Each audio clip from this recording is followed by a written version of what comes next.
Assalamualaikum warahmatullahi wabarakatuh. Di video kali ini saya akan membahas tentang manusia profesional, kearifan lokal, dan juga korupsi.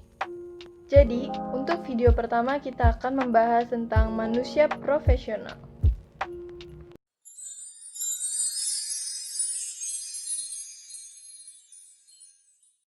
Etika profesi adalah sikap hidup berupa keadilan untuk dapat memberikan suatu pelayanan profesional terhadap masyarakat itu dengan penuh ketertiban serta juga keahlian, yakni sebagai pelayanan dalam rangka melakukan tugas yang merupakan kewajiban terhadap masyarakat.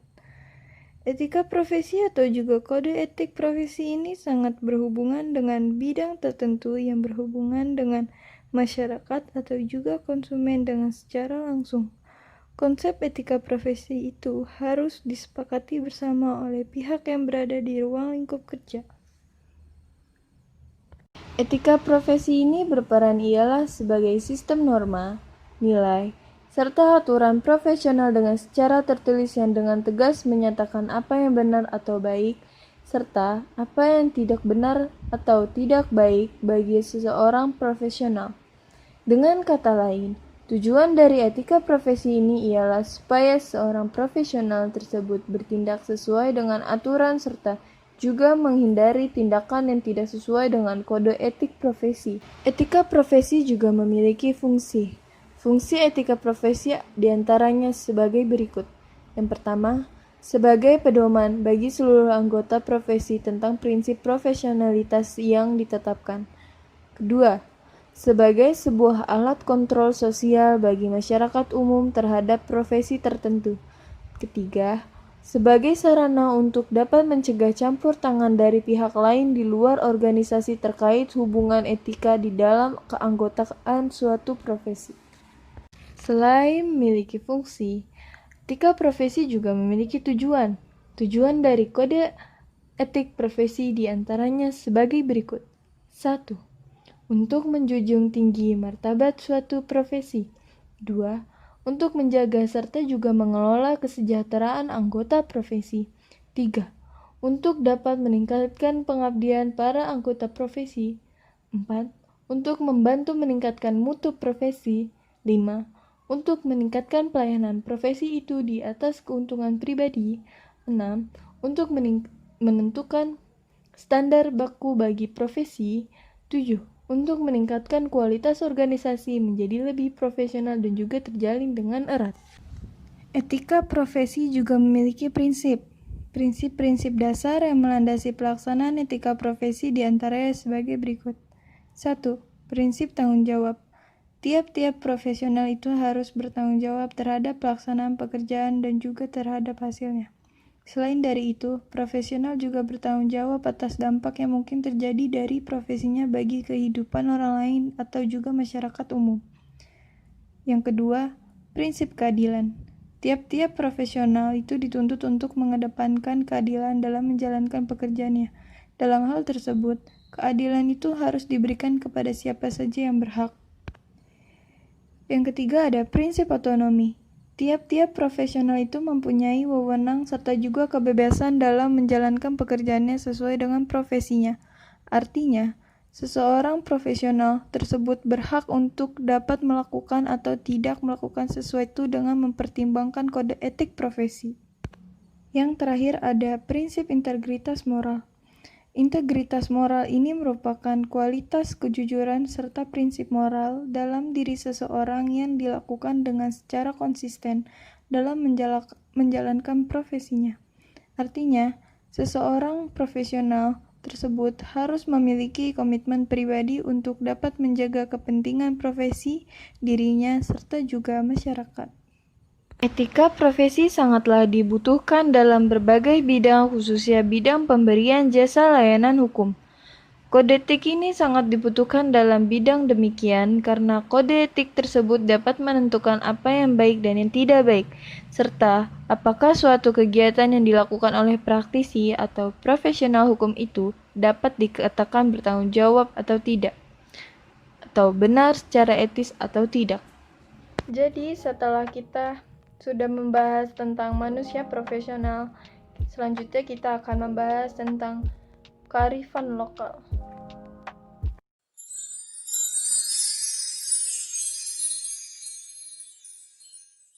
Sumber daya alam, darat dan laut merupakan aset yang memegang peranan penting dalam kelangsungan hidup suatu masyarakat baik dari aspek ekonomi, sosial, hukum, dan politik. Sumber daya alam terdiri dari sumber alam yang bisa diperbarui seperti hutan, perikanan, dan lain-lain, dan sumber alam yang tidak bisa diperbarui seperti minyak, batu bara, gas alam, dan lain-lain. Dari sudut pemakaian, sumber daya alam yang tidak bisa diperbarui harus dikelola dan dipakai secara bijaksana. Menurut Wibowo, kearifan lokal adalah identitas atau kepribadian budaya sebuah bangsa yang menyebabkan bangsa tersebut mampu menyerap, bahkan mengolah kebudayaan yang berasal dari luar atau bangsa lain menjadi watak dan kemampuan sendiri.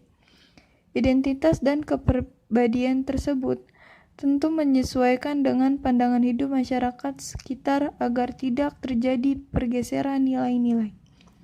Kearifan lokal adalah salah satu sarana dalam mengolah kebudayaan dan mempertahankan diri dari kebudayaan asing yang tidak baik. Kearifan lokal adalah pandangan hidup dan ilmu pengetahuan serta berbagai strategi kehidupan yang berwujud aktivitas yang dilakukan oleh masyarakat lokal dalam menjawab berbagai masalah dalam pemenuhan kebutuhan mereka. Berikut ini adalah faktor penyebab perbedaan kearifan lokal. Yang pertama ada faktor adat istiadat. Faktor adat istiadat dianggap berbeda karena setiap orang tidak akan dapat menerima nilai yang ada sehingga akan menciptakan perbedaan pada berbagai nilai yang ada. Yang kedua ada faktor agama. Hal ini dikarenakan pada masing-masing agama yang ada memiliki sangat banyak perbedaan, baik itu pada bagian pantangan dan juga cara ibadahnya. Yang ketiga ada faktor lingkungan. Dikarenakan setiap manusia akan memiliki perbedaan dari berbagai macam nilai dan juga norma yang dimana berbeda dari masing-masing tempat yang ada. Yang keempat, faktor kebiasaan. Hal ini diberikan pengaruh dari seringnya seseorang melakukan tindakan. Yang kelima, ada faktor tradisi. Hal ini dikarenakan di dalam sebuah masyarakat memiliki berbagai macam perbedaan seperti norma dan nilai yang ada. Yang terakhir ada faktor suku. Indonesia memiliki sangat banyak suku, yang dimana memiliki berbagai macam bentuk perbedaan. Setelah kita membahas tentang manusia profesional dan kearifan lokal, yang terakhir kita akan membahas tentang korupsi.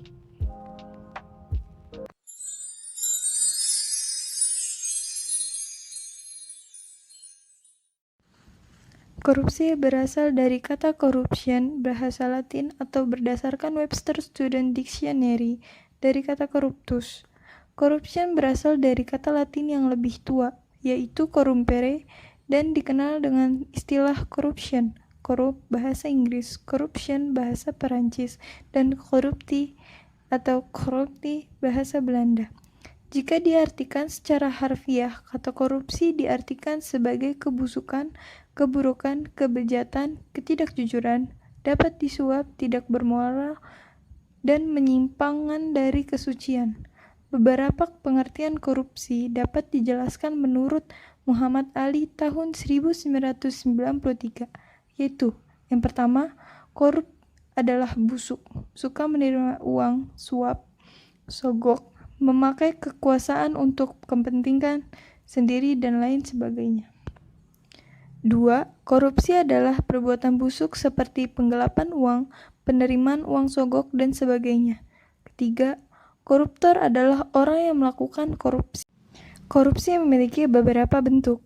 Bentuk korupsi berdasarkan Komisi Pemberantas Korupsi atau KPK tahun 2006 terdapat 7 bentuk atau macam korupsi, yaitu yang pertama, kerugian uang negara. Yang kedua, suap menyuap. Yang ketiga, penggelapan dalam jabatan.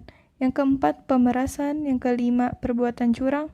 Yang keenam, benturan kepentingan dalam pengadaan. Ketujuh, gratifikasi. Maka jika kita melihat pada pengertian sebelumnya, kata korupsi dapat diartikan sebagai sesuatu yang busuk, jahat, dan merusak. Perbuatan korupsi menyangkut sesuatu yang bersifat amoral, sifat dan keadaan busuk menyangkut jabatan instansi atau aparatur pemerintah, penyelewengan kekuasaan dalam jabatan karena pemberian menyangkut faktor ekonomi dan politik, dan penempatan keluarga atau golongan ke dalam kedinasan di bawah kekuasaan jabatan. Berdasarkan pandangan dari David M. Chalmers, pengertian korupsi dalam berbagai bidang yaitu menyangkut masalah penyuapan yang berhubungan dengan manipulasi di bidang ekonomi dan yang menyangkut bidang kepentingan umum. Hal ini diambil dari definisi yang berbunyi financial manipulation and delegation injuries to the economy are often labeled corrupt. Banyak sekali faktor-faktor yang dapat menjadi penyebab tindakan korupsi ini. Faktor-faktor tersebut diantaranya adalah sebagai berikut ini. Yang pertama ada iman yang tidak kuat atau iman yang lemah. Orang-orang yang memiliki kelemahan iman sangat mudah sekali untuk melakukan tindakan kejahatan seperti korupsi contohnya. Apabila iman yang tersebut kuat, mereka tidak akan melakukan tindakan korupsi ini. Banyak sekali alasan yang diberikan oleh penindak korupsi ini. Yang kedua ada lemahnya penegakan hukum. Lemahnya dan tidak tegasnya penegakan hukum merupakan faktor perkembangnya tindakan korupsi. Penegakan hukum yang lemah ini dapat menghindarkan para pelaku korupsi dari sanksi-sanksi hukum. Yang ketiga ada kurangnya sosialisasi dan penyuluhan kepada masyarakat. Hal ini dapat menyebabkan masyarakat tidak tahu tentang mengenai bentuk-bentuk tindakan korupsi, ketentuan dan juga sanksi hukumnya, dan juga cara menghindarinya. Akibatnya, banyak sekali di antara mereka yang menganggap biasa terhadap korupsi. Bahkan mereka juga akan melakukan hal tersebut. Yang keempat, desakan kebutuhan ekonomi dengan keadaan ekonomi yang sulit. Semua serba sulit. Berbagai tindakan pun akan dilakukan oleh seseorang guna untuk mempermudah kebutuhan ekonomi seseorang. Salah satunya adalah dengan melakukan tindakan korupsi. Yang kelima, pengaruh lingkungan. Lingkungan yang baik akan berdampak baik juga bagi orang yang berada di lingkungan tersebut. Tetapi bagaimana jika di lingkungan tersebut penuh dengan tindakan korupsi dan lain-lain? Maka orang tersebut juga akan terpengaruh dengan tindakan kriminal. Contohnya, korupsi. Kita sebagai masyarakat harus memahami ciri-ciri korupsi. Berbicara mengenai ciri-ciri korupsi, Syekh Hussein Alatas memberikan ciri-ciri korupsi sebagai berikut. Yang pertama, ciri korupsi selalu melibatkan lebih dari satu orang. Inilah yang membedakan antara korupsi dengan pencurian atau penggelapan. Yang kedua, ciri korupsi pada umumnya bersifat rahasia, tertutup terutama motif yang melatar belakangi perbuatan korupsi tersebut. Yang ketiga, ciri korupsi yaitu melibatkan elemen kewajiban dan keuntungan timbal balik. Kewajiban dan keuntungan tersebut tidaklah selalu berbentuk uang. Yang keempat, ciri korupsi yaitu berusaha untuk berlindung di balik pembenaran hukum. Yang kelima, ciri korupsi yaitu mereka yang terlibat korupsi ialah mereka yang memiliki kekuasaan atau wewenang serta mempengaruhi keputusan-keputusan itu. 6. Ciri korupsi yaitu pada setiap tindakan mengandung penipuan, biasanya pada badan publik atau pada masyarakat umum. Yang terakhir, yang ketujuh, ciri korupsi yaitu setiap bentuknya melibatkan fungsi ganda yang kontradiktif dari mereka yang melakukan tindakan tersebut. Setelah kita membahas tentang manusia profesional, kearifan lokal, dan juga tentang korupsi, saya berharap para penonton akan mengerti apa yang sudah saya sampaikan. Kurang lebihnya mohon maaf. Sekiranya sampai di sini video kali ini. Wassalamualaikum warahmatullahi wabarakatuh.